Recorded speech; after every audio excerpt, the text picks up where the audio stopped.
жандармерията, която е на булевард Дондуков. Изглежда, че целта на полицията е протестът да не се върне обратно към площад Независимост. Хвърлят се и кофи за боклук. Сега виждам, че протестиращите започват да бягат назад. Продължават да летят и димките. Вероятно, всеки момент ще има някаква реакция и от страна на полицията, които към момента са пред централата на ДПС и малка част от тях се намират на булевард Дондуков.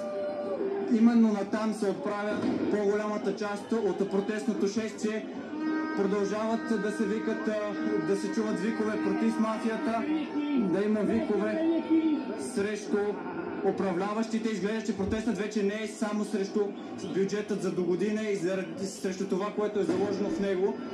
Изглежда, че протестът наистина прерасна в недоволство срещу управляващата коалиция в момента.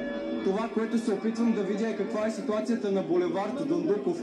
Изглежда, че протестиращите се опитват да продължат нагоре по булевард Дондуков към площад Независимост. Мартине, ако ме чуваш ли, Мартине? Спира някъде. Чувам, да. Може ли да ни ориентираш малко повече в картината каква част от протестиращите в момента са се събрали около централата на ДПС Ново начало? Преди малко видяхме и знамена на футбол. Определено мога да кажа, че